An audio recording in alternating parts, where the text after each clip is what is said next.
secara pemikiran strategi perangnya dari Mr. Trump ini bukan secara rasional yang diutamakan, tetapi emosional.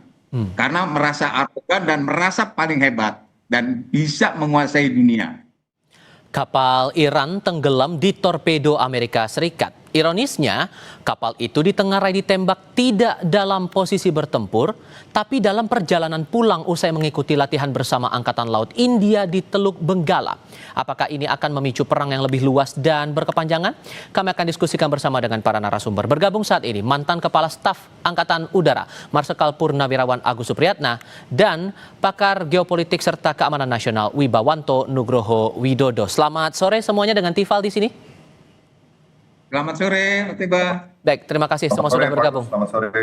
Baik, Pak Agus begini, karena sudah ada langkah yang diambil, kapal Iran ditenggelamkan dengan torpedo dari Amerika Serikat, dan efeknya sudah seperti itu, menurut Anda Pak Agus, apakah Iran bakal melawan dengan kadar bahaya yang sama atau bakal lebih dahsyat lagi nih?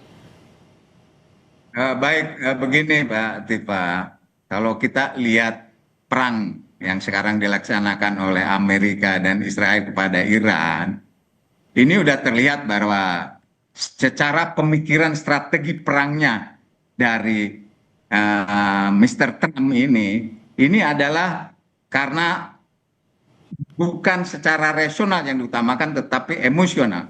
Karena merasa arogan dan merasa paling hebat dan bisa menguasai dunia. Nah, dengan itu sehingga tidak memperhitungkan apa yang ada di negara Iran. Beda dengan negara yang dulu dia merasa seperti Irak dulu, terus yang dilakukan negara-negara Timur Tengah lainnya. Dia lupa Iran ini karena satu-satunya negara ya yang tidak mau dikendalikan oleh Amerika. Kalau yang lain kan sudah dikendalikan semua. Mau Suriah ke Saudi Arabia, Uni Emirat, Qatar, semua dikontrol sama Amerika. Nah, Iran satu-satunya, sehingga dia yang mempersiapkan apabila terjadi sesuatu, saya harus bisa membalasnya. Apalagi ini terjadi, ini kan bukan kapal perang untuk melaksanakan perang dengan Amerika dan Israel. Dia baru kembali dari latihan. Nah, dihantam begitu, saya yakin Iran tidak akan diam. Itu saja dari. Tapi kadarnya akan lebih dahsyat lagi ketimbang aksi yang dilakukan Amerika Serikat saat ini? Oh jelas, Iran sudah merasa ini harga diri dan kedaulatannya karena Amerika dengan Israel kan, Amerika tidak berpikir bahwa ini karena hak asasi manusia selama ini Iran terhadap rakyatnya, atau ini karena masalah nuklir. Ini sebut tidak. Amerika ini pasti pemikirannya adalah sumber daya, minyak pasti pikirnya. Nah, Iran ini sudah tahu itu, makanya dia udah siap. Orang sekarang mengatakan bahwa rudal Iran segini, mana tahu? Karena untuk mengalahkan Iran tanpa diketahui di mana tempat-tempatnya, di bawah tanahnya tempat-tempatnya rudal Iran, nggak akan bisa. Oke, kalau gitu kita singgung masalah kekuatannya sekarang. Tadi Anda sudah sempat singgung masalah rudal itu tadi, dan kami juga sempat tampilkan dalam paket informasi sebelum kita dialog beberapa rudal balistik yang dimiliki Iran, mulai dari Fateh 110 sampai Khorramshahr, jarak jangkauannya dari 300 km sampai 3000 km, melawan sistem pertahanan untuk mencegat serangan dari Iran. Itu menurut Anda Iran posisinya diuntungkan atau tidak, Pak Agus?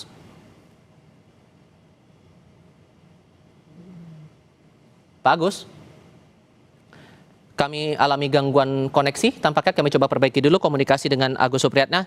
Kalau gitu saya lempar pertanyaannya ke Pak Wibawa kalau begitu. Mas Wibawa, dengan kekuatan logistik dari Amerika. Saya akan kasih giliran ke Pak Agus nanti ya. Saya coba kasih ke Pak Wibawa sekarang. Pak Wibawa, kalau menurut Anda dengan rudal balistik yang dimiliki oleh Iran ini, posisinya Iran menguntungkan nggak posisi Iran sekarang ini dengan perbandingan sistem pertahanan udara yang dipegang oleh Amerika Serikat yang ada sekarang? Oke, ini ya, saya coba memberikan gambaran yang komprehensif ya. Jadi apa yang terjadi sekarang, penembakan oleh submarine kepada kapal Iran di international waters, itu bukan kejadian taktis saja, kejadian kejadian accidental, tetapi ini adalah suatu yang sangat penting, belum pernah terjadi sejak Perang Dunia Kedua. Jadi ini merupakan eskalasi militer yang sangat serius. dalam konflik kali ini antara Amerika, Israel, dan Iran. Mengapa ini penting? Perang ini meluas ke Samudra Hindia. Implikasinya tuh ke Laut Arab, Samudra Hindia, jalur energi dunia. Karena kejadiannya adalah dekat Sri Lanka di Samudra Hindia. Jadi semuanya berpotensi menjadi zona operasi militer. Itu pertama ya. Yang kedua, ini adalah salah satu bentuk dari modern naval warfare ya. Jadi naval warfare yang modern di mana ada multi domain warfare, darat, laut, udara, cyber, ruang informasi, bahkan energi. Yang digunakan kapal selam itu karena 3 aspek. Stealth, siluman. Yang kedua itu efek deterrence. Yang ketiga adalah precision strike. Jadi targetnya tepat. Jadi ini adalah pesan dari Amerika, tidak ada lagi wilayah aman bagi militer Iran. Dan ini menimbulkan dampak psikologis kepada Iran, ya, shock, menunjukkan teknologi militer AS, superioritas militer Amerika yang tadi disebutkan oleh Pak Agus. Nah, tapi di sini juga mendorong semangat, intention dan capability dari Iran untuk membalas. Sehingga yang kemungkinan terjadi, skenario pertama adalah retaliasi oleh Iran dengan rudal, dengan drone, serangan terhadap kapal militer Amerika atau operasi proksi melalui milisi regional di darat, Hizbullah, milisi Irak, milisi yang ada di Irak atau kelompok di Yaman. Skenario kedua adalah perang laut di jalur energi dunia di Selat Hormuz, Laut Arab, dan Samudra Hindia.